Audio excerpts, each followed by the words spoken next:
Hello, everyone, and I'm really glad that you can join us today. Thank you very much to everyone that has been able to join us from different parts of the world. My name is Paul Adepoju, and I'm the community manager for the ICFJ Pamela Howard Forum on Global Crisis Reporting. And quick background regarding the subject I'll be discussing today. So, last couple of weeks, we started uh, discussing gun violence, and today we'll be looking at this subject from the solutions point of view. So, for more than 20 years, the United States Congress included a provision in annual appropriations legislation that had a chilling effect on gun violence research. And known as the Dickey Amendment, the provision prohibits the Centers for Disease Control and Prevention and other government-funded entities from using federal funds to advocate or promote gun control. So earlier this month, we hosted a session on how to better report on gun violence. And this week, as a follow-up, I'm hosting Dr. Michael Rosenberg, who is the man who led the CDC's National Center for Injury Prevention and Control, NCIPC, during this period. The impact of lobbying on gun violence is well documented, and the aftermath has been the sidelining of science in the United States response to gun violence. At today's session, Rosenberg will be providing insights into the origin of lobbying in gun control, how he became friends with Jay Dickey, the U.S. representative from Arkansas, who pushed for the provision, and how they ended up working together to try and put science at the center of gun control. This session is highly important for journalists covering science, public health, gun violence, mental health, suicide, and other related issues. Rosenberg is a physician and public health researcher. He joined the Task Force for Global Health in 1999, retiring as president and CEO in 2016. He also served as Assistant Surgeon General and as Rear Admiral in the United States Public Health Service from 1995 to the year 2000. He has served on the faculty at Morehouse School of Medicine, Emory University School of Medicine, and the Rollins School of Public Health at Emory University. He worked at the CDC for approximately 20 years, dealing with eradication of smallpox, HIV/AIDS, and enteric diseases. He also helped oversee research on gun violence through the NCIPC that I mentioned earlier. And so we are really happy that we are able to talk to him today. And before we go into his presentation, I would like you to know that if you are joining us on Zoom or Facebook, I say thank you very much for joining us today. And if you don't mind, we'll be glad for you to tell us where you are joining us from, and that would be really be well appreciated. And at the end of today's session, at the end of Dr. Rosenberg's presentation, I will be providing some updates on our ongoing story contest in addition to other announcements that I have. So without much ado, I'll give the stage to Dr. Rosenberg for his presentation. Thank you. I will just say hello to everybody who's watching and say that I want to share a perspective on gun violence because it is a horrendous problem for us in the United States. And maybe by understanding both how we got here, why it is such a problem, and how we can get out of this, maybe there will be things that will be useful for you. And I would also ask you to think about your own country and whether or not gun violence is a problem in your country. I suspect there are very few countries where it is not a problem. And in those countries where it's not a problem now, it probably will be soon. Because one thing that's been happening globally is a huge increase in the manufacture and exportation of firearms. So even if it is not a problem right now in your country, there's a good chance that it will be soon. Let's look at the next slide.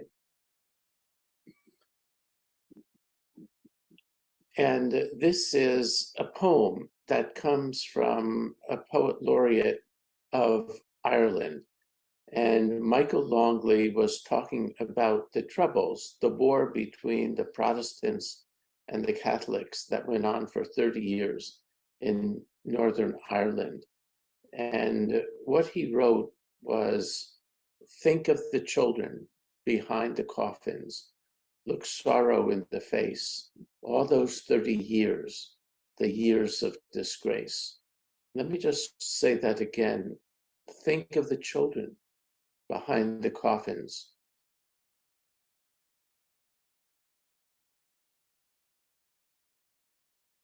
Years of disgrace.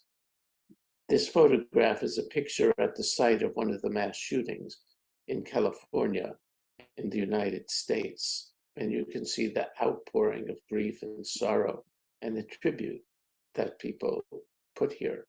The next slide shows you that science has helped to solve many public health problems, including smallpox and heart disease. The troubles that were talked about in the previous poem resulted in the death of 3,600 people killed over 30 years in Northern Ireland. In the US, we don't have 3,600 people killed in 30 years. We have more than 40,000 gun deaths a year now, 40,000 a year, and more than 600,000 gun deaths in the 20 years since the federal government stopped looking for a way to solve the problem in the US. 2/3 of these gun deaths here in the United States are suicides. And what you read about are probably the mass shootings and the school shootings because they get the publicity and the attention, but they are just a very small fraction of all these deaths. Even for children, school shootings represent less than 1% of the deaths of children.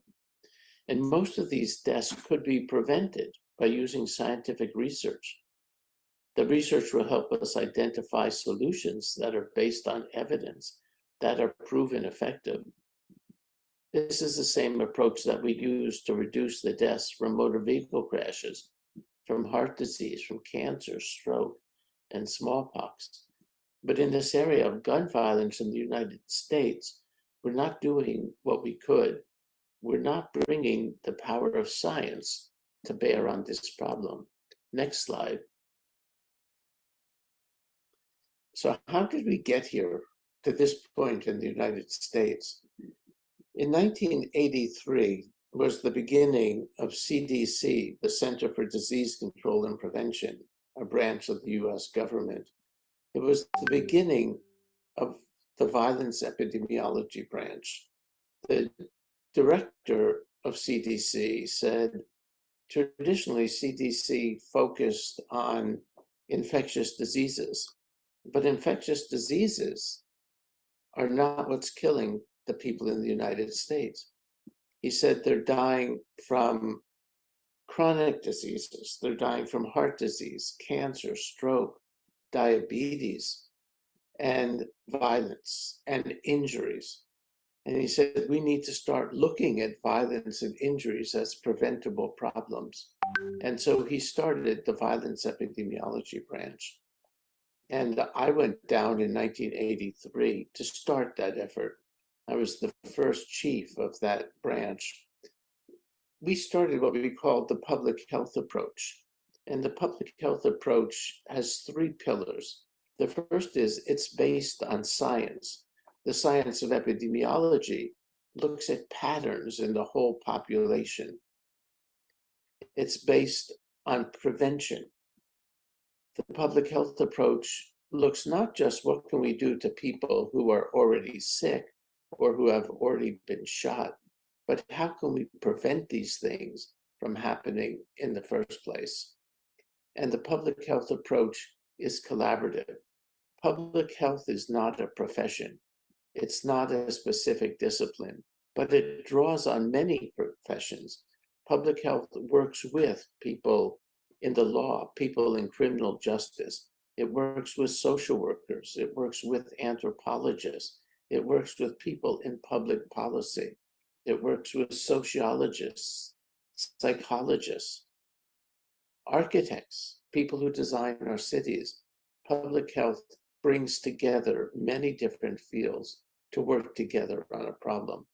So these are the three characteristics of public health. It's based on science, it's focused on prevention, and it's collaborative. This approach was applied to motor vehicle injury prevention. And the US government noticed in 1970 that too many young people were dying in motor vehicle crashes on our highways. And they said, this is unacceptable and we've got to stop it. And they said, we're going to stop it by doing research and finding out why they're dying and how we can save their lives. And starting in 1970, the US government started the National Highway Traffic Safety Administration, and they funded research at $200 million a year. And that research achieved extraordinary goals. Next slide. The research basically looked at 4 questions. It said, when we start looking at motor vehicle crashes, we're going to look at what's the problem. How many people are dying in crashes? Who are they? How old are they? Where do they die? In what kind of cars? They asked the next question, what are the causes? What was the role of drunk driving? What was the role of badly designed roads or infrastructure? What was the role of fatigue? What was the role of poorly designed cars? But what are the causes is the second question. And the third question is, what works to prevent it? Will safer cars save lives? Will better roads save lives? What works? And the only way you could find out what really works is to do it and test it and try it out, evaluate it. And the fourth question the public health approach asks is, how do you do it? Once you have something that seems to work in a small area, how do you scale it up? How do you translate your program into legislation and laws and policy? These are the 4 questions that the public health approach asks. And whatever the problem is that we're working on, we ask and answer the same 4 questions. So we looked at what had been done in motor vehicle safety starting in 1970 when the government started a big research effort. And we found out that through that work, they found out characteristics of the problem. They identified the causes, they found things that work, and they implemented these things and scaled them up. For example, they totally redesigned the car. They changed the design of the car by putting in front end impact collision protection. When I learned to drive, I learned on a little Ford, and it had an engine block that was solid. And when you crashed into the front end of another car, the engine block came into the passenger compartment and it would crush you like an anvil. You die from crush. They redesigned the front end. They redesigned the engine block so it would crush like an accordion and protect you. We had steering poles that would spear you, that would go through your chest in a front end collision, and they redesigned it to something that would collapse and protect you in a front end collision. They learned many more things about the design of the car. They developed seat belts. They developed airbags, front airbags, side airbags, head airbags, knee airbags.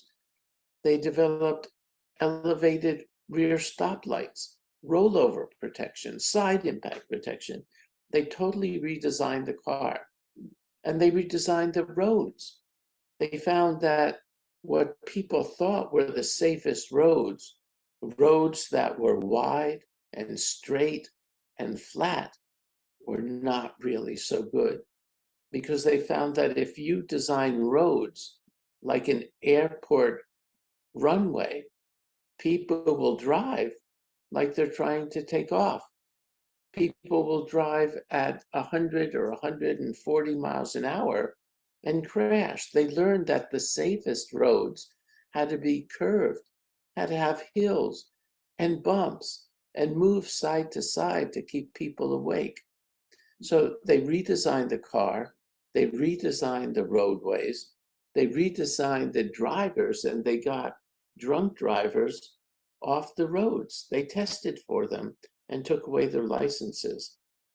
These interventions in road safety resulted in the United States in the last 50 years saving more than 600,000 lives. That's a lot of lives to save. So we looked at that and said, why can't we do the same thing and save lives from gunshot injuries?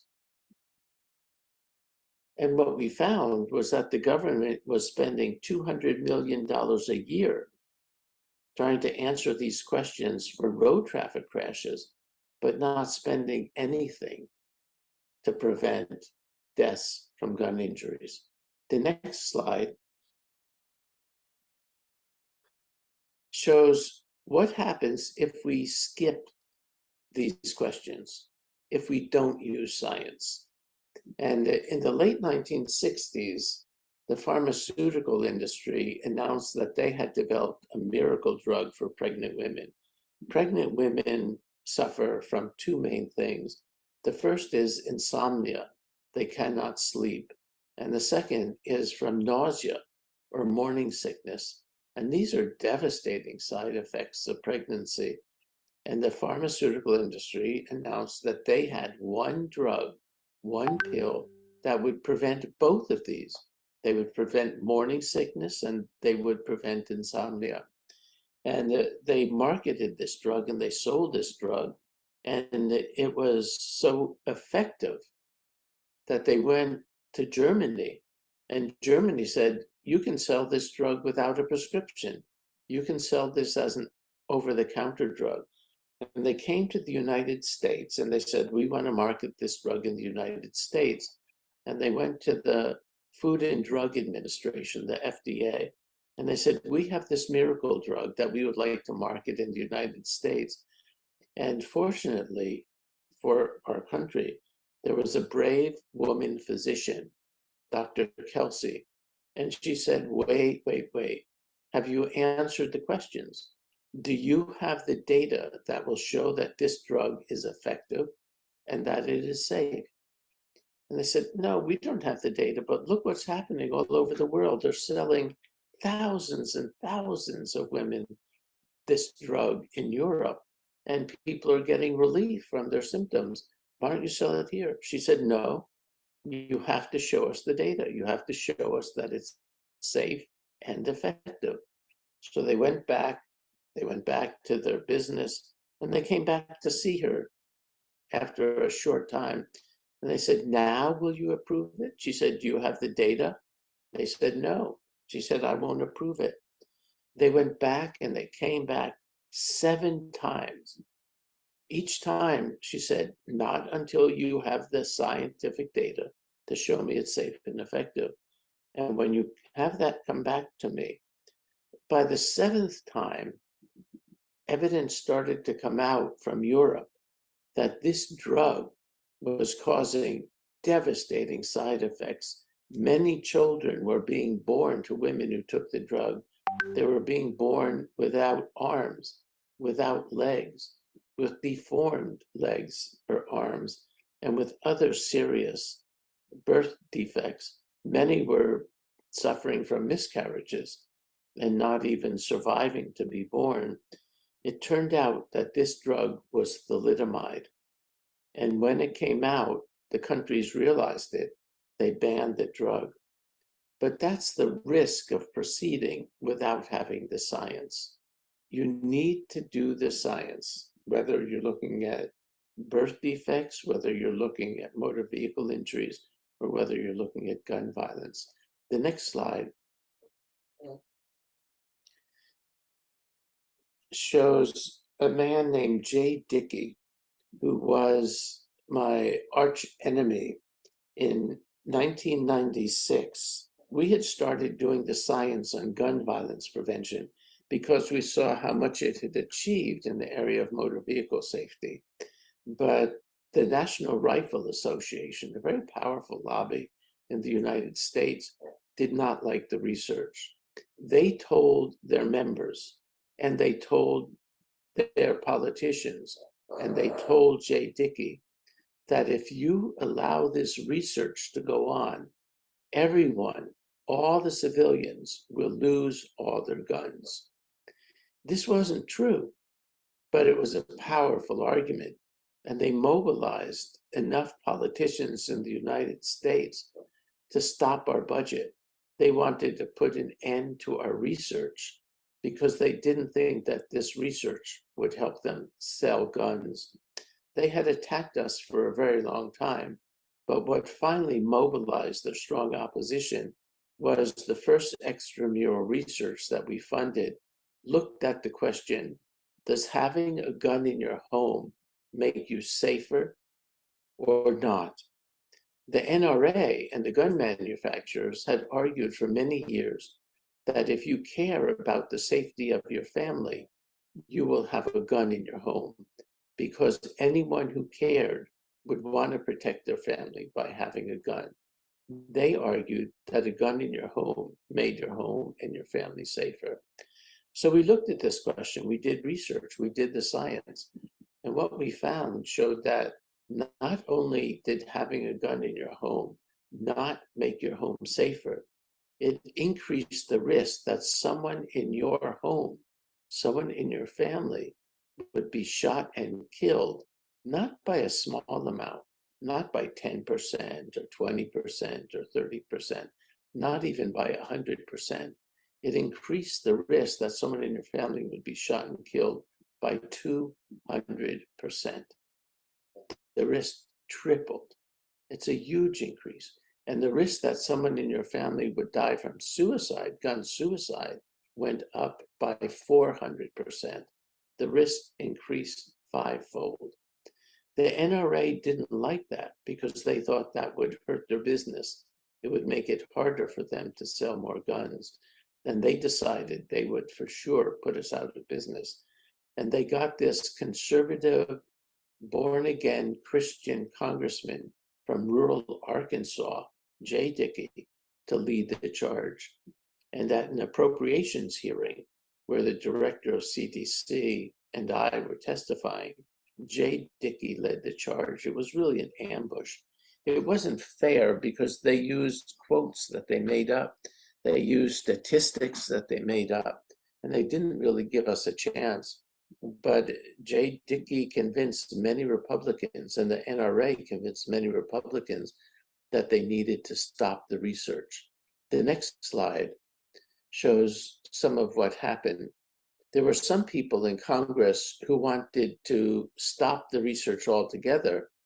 And there were other people who thought, we need more of this research. We need to stop the problem of gun violence. And what was passed was an amendment that Jay Dickey offered to our appropriations. And this is what the amendment said. None of the funds made available for injury prevention and control at CDC can be used to advocate or promote gun control. It said the funds couldn't be used to advocate or promote gun control. It didn't say we couldn't do research. And in fact, we weren't advocating gun control. That would be lobbying. We were not allowed to lobby for any specific legislation. But what this was, it said that if a congressman wanted to stop the research, if you were working at a university, they could write to your dean or to your president of the university. Or if you were working in the government, they could write to the Secretary of Health and Human Services. And they could say, this person is advocating and promoting gun control, even if we weren't. And if a congressperson wrote a letter, it could take the researcher months to put together all the data that they asked for. It would interrupt the research.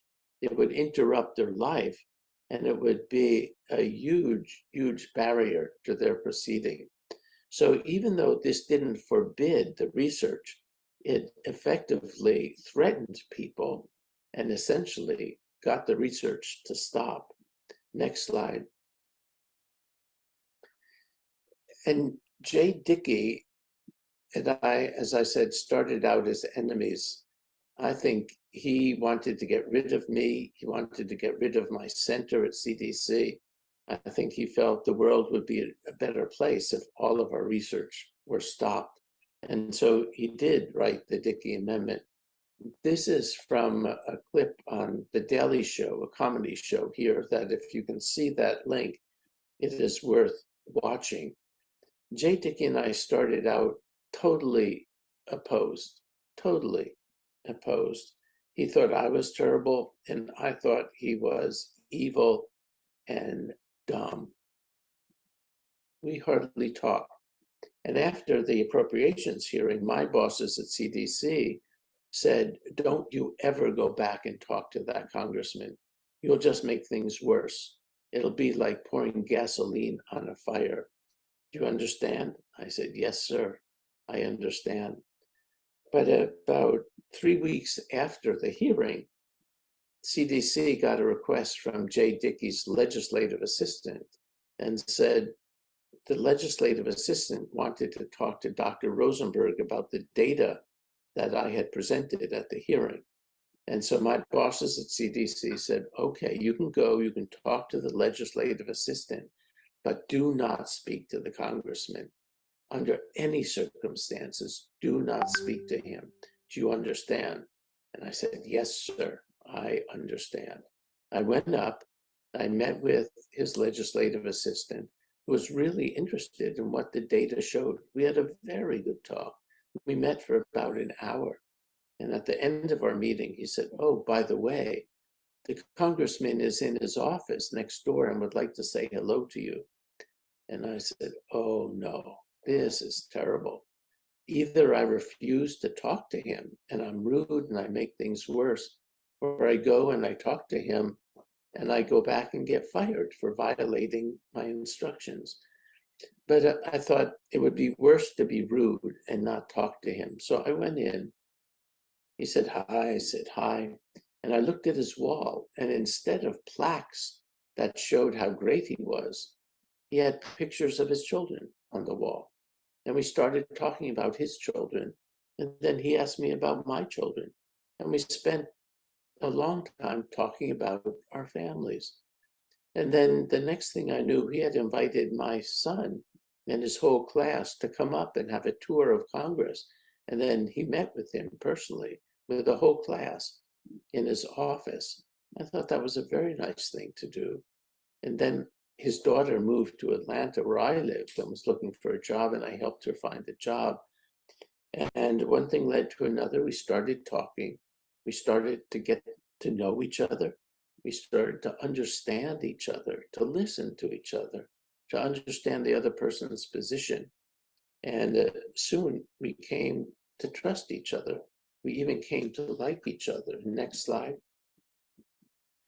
This next slide is another link that you might look at. About a month ago, the New York Times ran a documentary talking about Jay Dickey and me and our relationship, and how we had started as enemies and in the end came to really like each other, came to love each other and understand each other. And Jay Dickey ended up writing, the next slide will show, we ended up writing an op-ed for the Washington Post saying that we can both protect gun rights and prevent gun violence, that we couldn't do this by figuring out in our heads what would work, but if we did the research, we could find out what works. And we could find things that will keep guns out of the hands of people who shouldn't have them, while allowing law-abiding gun owners to keep their guns. And we could use science and research to find these interventions that did both of these things. And it could prove that they were effective if we did the research. Examples of these things would be universal background checks that would make a person have a waiting period before they could buy a handgun. And during that time, their records would be checked. If they had been convicted of a felony or a violent misdemeanor, if they had for some reason been prohibited from buying guns, they couldn't buy a gun at this time. That would be a way to keep guns away from people who shouldn't have them. We have laws in the United States that say people who are convicted of domestic violence misdemeanors or felonies are not allowed to have guns.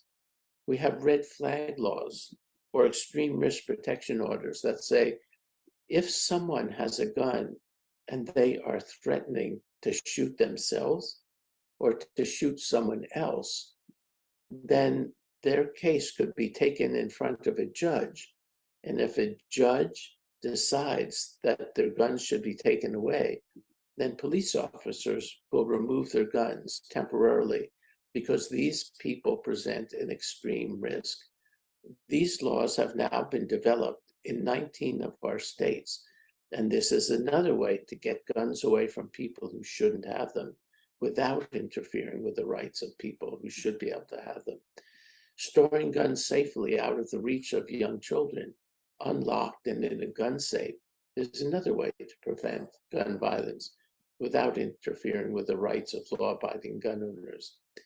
I should also say that in the United States, we are limited in how we can approach gun violence. We're limited because our Second Amendment to the Constitution says that people have a right to own and use guns. This is built into our Constitution as now interpreted by our Supreme Court. Another reason why we're limited in what we can do to prevent gun violence is that we already have 400 million guns in our country and many, many people who own guns, and it's part of our culture. And finally, it's so politically polarized in our country that there are huge groups of people who stand for gun rights and others who stand for gun control. And instead of their sharing a common goal and saying we both want to save lives, all they can do is blame the other side for the problem. So we can't pass laws that remove guns from everybody's hand. That's something that's possible for some countries that don't have our unique characteristics here. But this is why we have to look for things that will take guns away from people who shouldn't have them without interfering with the rights of law-abiding gun owners. So Jay and I came to agree on this, and we said we need more research because we can find ways to both protect gun rights and to reduce gun violence. But we have to do the science. The next slide. As a result of the Dickey Amendment and the political pressure that was brought to bear on CDC, I was fired from CDC because I was the principal person advocating for bringing science to bear on gun violence prevention, for starting a scientific enterprise that was trying to figure out how we could prevent this problem. And the NRA brought so much political pressure on the director of CDC that instead of standing up for the science and protecting the science, which had been a long tradition at CDC, he decided that he would rather keep his job and stop the science and fire me. So in 1999, I was fired from CDC. And within a year, the amount of funding that CDC was spending on gun violence prevention fell by more than 90%. And for 20 years, the federal government essentially stopped funding research in this area for 20 years. Now, you might ask, if the government stopped research on cancer or heart disease or stroke, what would happen? In the United States, there would be a huge outcry by the people who suffer from heart disease or cancer or stroke, or who have family members who suffer from it. And if the research were stopped even before a day, even before it was stopped, there'd be huge protests. Why didn't this happen for gun violence prevention research? And there are two important reasons. The first is that homicides are about a third of all gun deaths, and the bulk of gun homicides are for young Black men in this country. And young Black men don't have a lot of political power. So what was happening in 1999 was that young Black men were dying at 8 to 12 times the rates for young white men. This is outrageous and, in my mind, unacceptable. It's inequitable. And this type of health disparity is something that we should be working very hard to correct. But the research was stopped. And it was also stopped because 2/3 of all gun deaths in the United States are suicides. And those who are at highest risk of suicide are persons with mental illness. And they don't have much clout. So there's not very much of political pressure brought to bear on the government to restart the research on gun violence. And for 20 years, it was essentially stopped. The next slide.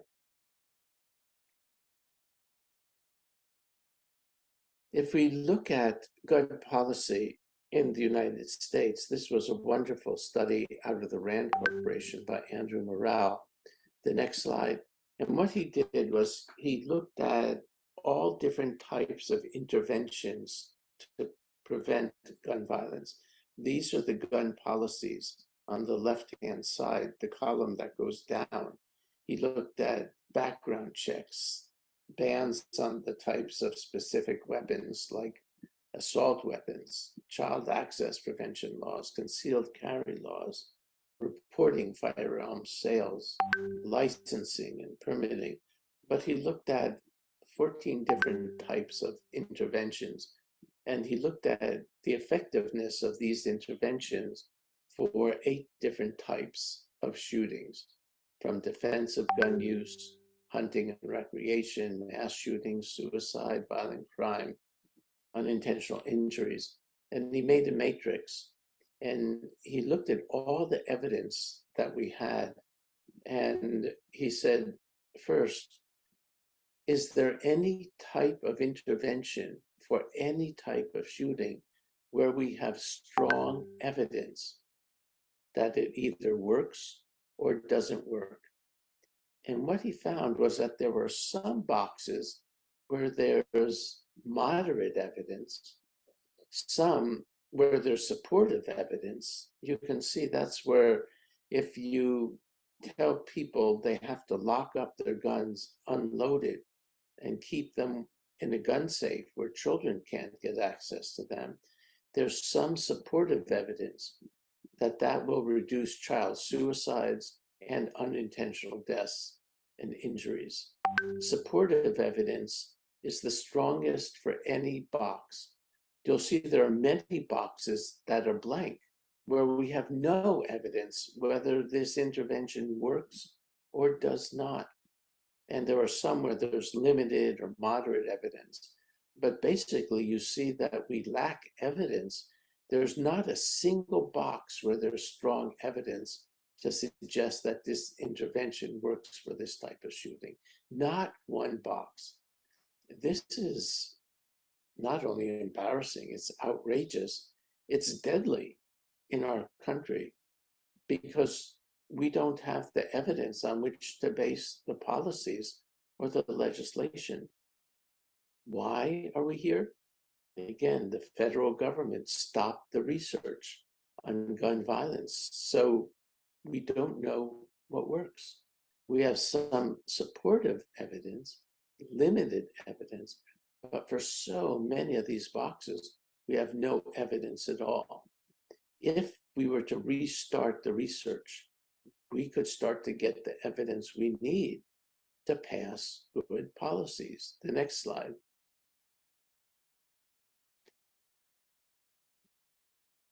Shows that in our country right now, the evidence is even more necessary, more essential. There is no one solution that's going to be a magic bullet to stop all gun violence. It's going to be incremental, very much like we found with motor vehicle injuries, where we found that we could develop front-end impact protection, add to that side impact protection, add rollover protection, add seat belts, add airbags.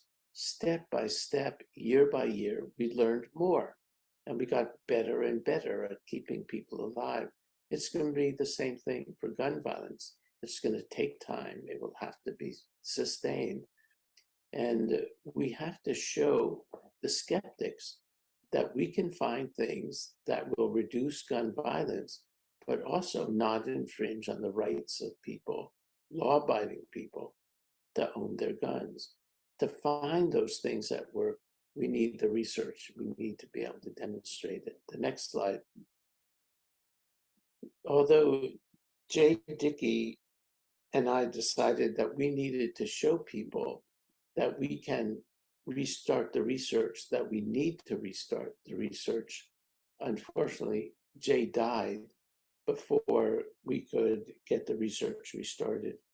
And what became clear to us is we need to be able to show that there are certain policies, universal background checks, red flag laws, safe storage, that both reduce gun violence and protect the rights of law-abiding gun owners.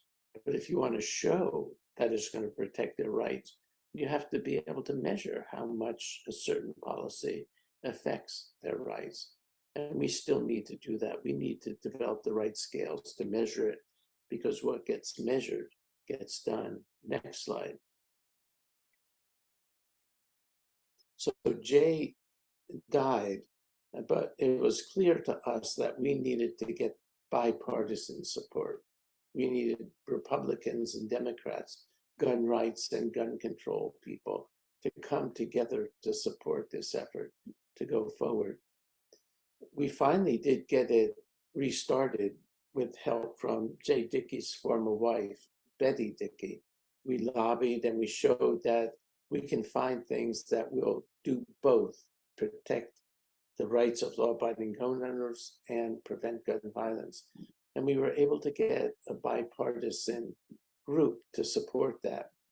And what's clear to us is that the current level of funding where it was restarted was important to get it restarted, but it's still way, way too small.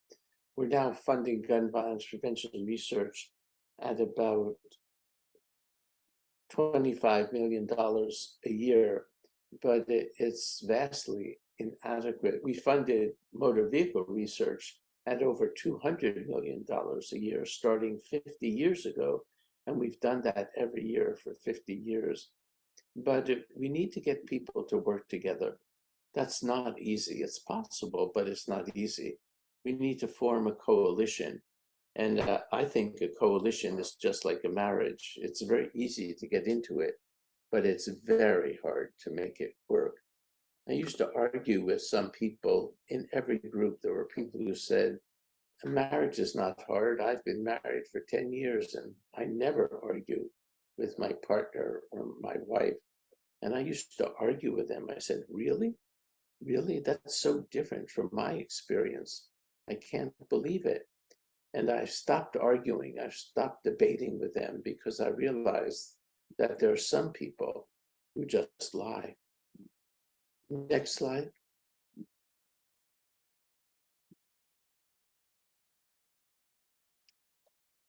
I'd like to say everybody thinks they're an expert in collaboration, but Yogi Berra, a famous baseball player from my hometown, said in theory and practice are the same. In practice, they are not. In theory, coalitions and working together is easy. In practice, it is not.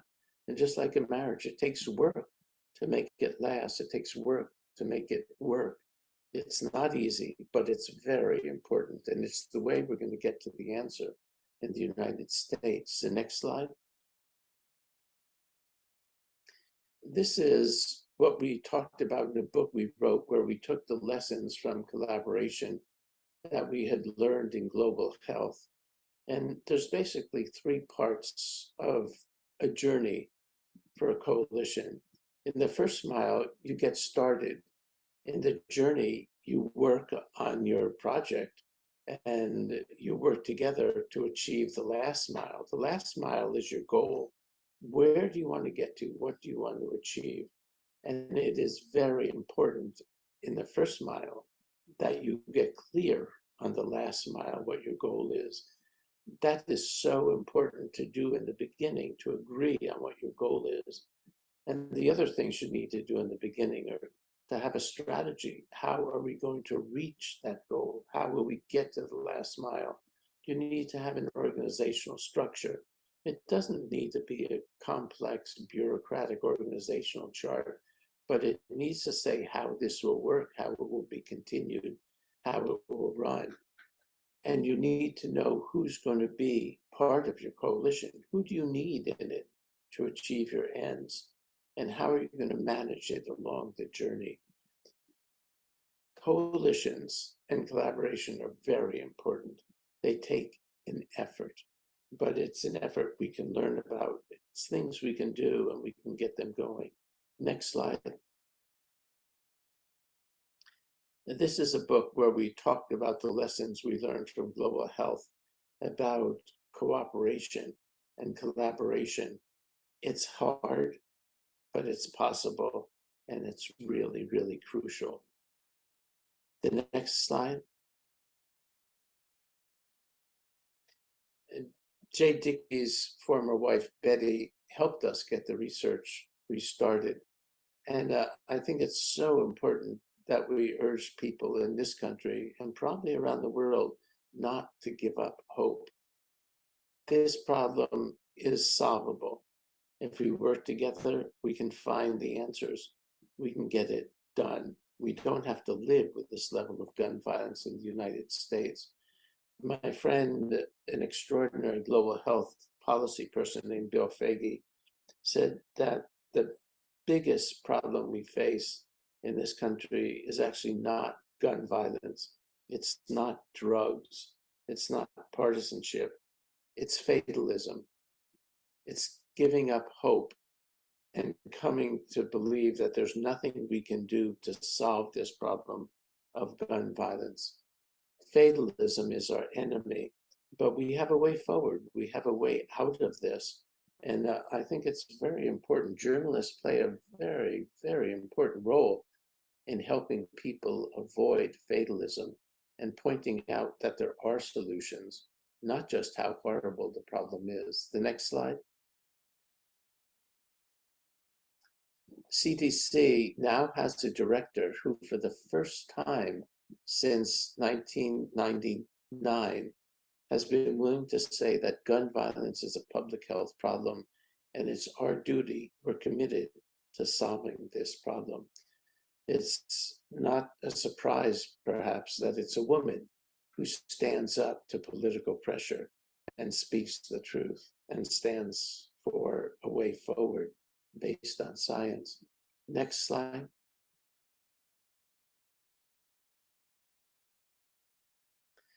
We talked about in the beginning that when I was at CDC, young Black men in this country faced a risk of gun homicide that was 8 to 12 times greater than young white men of a similar age. To me, that was a disparity that was totally, totally unacceptable. Equity needs to be one of our goals, a very high goal. In 2020, the rate for young Black men was no longer 12 times as high. It was 20 times as high as the rate for young white men. These disparities are in large part due to social, economic, and political determinants of violence and of health. There are things that we can change, We can change the fact that many young people in our country don't have access to education, don't have access to good jobs, grow up in the depths of poverty and despair and grow up hopeless. We can correct that. These are not simple or quick corrections. They take a sustained commitment and they take a strong constituency to argue for them. But again, the problems are solvable. The last slide shows a quote from a friend, a good friend, Paul Farmer, who was a remarkable champion of global health, who just died this past year. And Paul said that the source of all evil in the world is the idea that some lives are worth more than others. The source of all evil in this world is the idea that some lives are worth more than others. It's a remarkable, clear statement of a problem I think we all need to address. I've been talking about gun violence, talking about inequities and disparities, talking about the horrendous effects of poverty and racism, hopelessness, and fatalism. But I just want to thank all of you as journalists. You have the ability to help us see our way out of these problems. You can paint the problem clearly. You can let people know these are solvable problems. You can point out what we do know that will get us towards that solution. Your job is so very, very important. I thank you for what you're doing and salute you for your courage. Thanks very much. Yes. Thank you once again for that talk. And I think you really taken what we've known before regarding this subject matter to a whole new level, taking us to the foundation, to the beginning of how the current dynamics actually came to being, the politicization, the interference of politics with science, the importance of looking at this issue from the perspective of public health. I have a couple of questions for you that I've already highlighted. Looking at the experience back then and now, um, do you think in the mainstreaming, putting science at the center, in spite of the political and media rhetorics around responding to gun violence, is it better now? And what can you see? What kind of prognosis can you see regarding science perception as um, true, irrespective of the political inclination? And looking at the rhetorics around the science ecosystem, around the politics, especially in the United States, and also around any rational action in response to gun violence. So, what can you say about the current dynamics of this response and this combination of issues? It's a very good question, Paul. Let me look at it, another problem that we faced around this world for a very long time. And let's look at what science was able to do there, and that is the eradication of smallpox. This is a problem that has plagued mankind for thousands and thousands and thousands of years. People died from this horrendous disease. If you got infected, you would get these pustules all over your body. They'd be terribly painful. And basically, they would put out a horrendous stench because your body was rotting while you were still alive. It was a very, very painful, very lethal disease that plagued mankind for centuries and centuries. And finally, a vaccine was developed and a strategy was developed that would go to wherever there was a case and isolate that case and vaccinate everyone around it. And this was really achieved by the Indian people in 1980. the world was declared free of smallpox. This was a disease that had killed, just in the last century alone, in the 1900s, it killed more than 300 million people. 300 million people. And science was able to stop it. They eradicated the disease. It was basically wiped off the face of the earth by science, by knowing the truth, by using the truth, by searching for what worked and how to do it. The same basic questions that we say we need to apply to gun violence prevention. What's the problem? What are the causes? What works? And how do you do it? That one slide, that simple idea that we can ask and answer these questions can get us out of so many problems.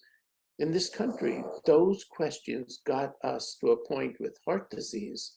We made huge reductions in heart disease, and the cardiologists have been going out of business. People are too healthy now.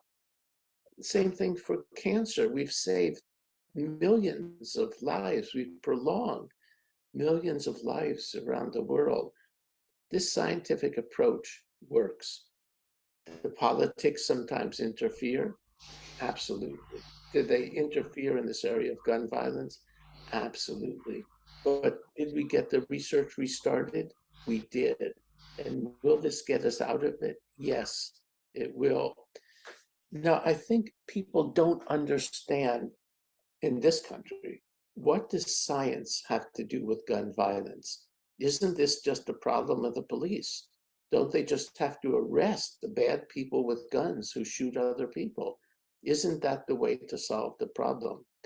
And I think people understand now what science had to do with heart disease and what science has to do with cancer. But the job of journalists now is to explain, what does science have to do with gun violence? How can we find interventions and policies that work? And so I think one of our jobs is to show what we mean by science, that we mean these four questions, answering these four questions. It means getting the information out, sharing the truth with people, telling them about the problem. One problem in this country now with journalists is that they too have been intimidated by the NRA and by many Republicans, so that when there's a mass shooting, a school shooting, or horrible domestic violence shooting, they don't ask these questions. They don't talk about the larger problem. They don't talk about what are the causes. They don't talk about where did the gun come from? What was the relationship between the shooter and the victim? What do we know about laws that might prevent this? They don't ask and answer these hard questions. What they say is, this is so terrible. This is so sad. The victims deserve our sympathy, and the perpetrators deserve to be punished. We as journalists can do better. We can ask and answer the questions. We can show there's a role for truth and science in this area. Yes, thank you for that. If I'll take you during your presentation, two part. I have a two-part question. The first part is, why does it seem as if looking at gun violence through the eyes or through the lens of science or as a public health issue doesn't seem to be very, very popular, instead of a social, political, and we versus them concept that it seems to be the issue now? Why do you think that has been difficult for everyone to regard gun violence as a public health issue? Then the other question I have for you has to do with why, if the public funding for gun violence research is not coming, what about the private sector, since they are not bound by these laws? Let me take that second question first. The private sector in this country has helped to sustain research on gun violence prevention when there has not been federal funding. It's done some very, very good research. Philanthropy, foundations, academia, even some gun violence prevention researchers funded their own work so they could continue this. and that's important, but it hasn't been enough. The questions are critical. There are many questions we have to answer. Finding things that work is hard because you have to do controlled scientific studies, and you need enough cases, and you need to cover enough areas so you get valid results. You need big studies, epidemiological studies, but there's a lot more work we need to do, and the funding so far hasn't been adequate to move us ahead quickly. Why do people not believe in the public health approach in this country? I think there was a myth that was told, a story that was told in this country where so many people have guns and where guns are so important to many people. And the myth that was told was that if you let people do research on gun violence, if you let politicians formulate policies about guns, you will end up losing all your guns. And in a country where guns are important to many people, where it's a right enshrined in the Constitution, in the Second Amendment, this was a big threat to people. It wasn't true.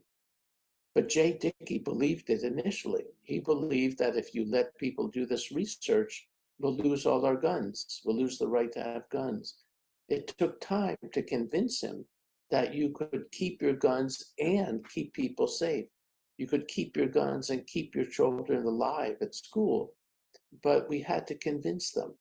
And there was this very large, powerful myth coming from the NRA and from a lot of politicians and legislators and lobbyists. It wasn't true. I think we've been desensitized to stories that are not true. Now people have alternative facts. There is a lot of disinformation that goes out, and it goes out at a cost. If we don't share the truth and use the truth, there's a big cost that we pay. And again, I mentioned before that gun manufacturers are increasing their sales of guns from the United States overseas, very similar to the way that was done with cigarettes. When the market for cigarettes and tobacco was closed up here in the United States, they developed very big markets overseas at great cost. And I would think that guns are coming to other countries quickly now too, as manufacturing has been ramped up. So I think the sooner that you could talk about a public health approach and let people know there are scientific solutions and that we have to answer these questions, if you can prepare people to think this way, that these 4 questions can really be very important. What's the problem? What are the causes? What works, and how do you do it? They are so simple. They are so simple. We're at risk for dismissing them as saying they're obvious. They're not obvious. They're not obvious. But if we can make people aware of things that are simple, we'll do much better. Yeah, my second to last question, because of time, is what about insights from abroad, where these kind of intentional and aggressive lobbying and laws are not in place? What insights can we get from them regarding how best to tackle gun violence? And if you can also add to it, before you even mentioned the cigarette industry similarity, I was also looking at this corporate interest in gun violence to be similar to what is happening in the sugar industry too. How companies used to say that encouraging people to take less would destroy the industry, the market. And so I think this seems to be an intentional, a go-to strategy for corporate entities that are directly affected by such kinds of inquiries, researches, and laws. But yet, the sugar regulatory industry, the sugar regulation is moving forward. Tobacco regulation is moving forward. So, what is special about guns that is not making the response to go as much as, in spite of the fight that the tobacco industry is having? What is peculiar about this gun industry in the U.S.? And if you can also add a question regarding similar insights from abroad where these researches are ongoing on how best to tackle this issue. That's a lot of questions. Let me try and answer this question that I think is the most important, which is what are the insights from abroad? And I would say that for a long time and for many people in this country, they think that we have a monopoly on wisdom and good policy and intelligence, and that the way information and knowledge travels is from the United States to other countries, and that it travels from the rich North to the poorer South. Well, in truth, we can learn so much from other countries' experiences, not only in the area of gun violence, but in every area of life, certainly in global health and public health. We have much more to learn from other countries' experience than we have to teach. And again, for a long time, people thought, oh, we know how to do healthcare in this country, and we should ship our model overseas and we should teach them how to do it.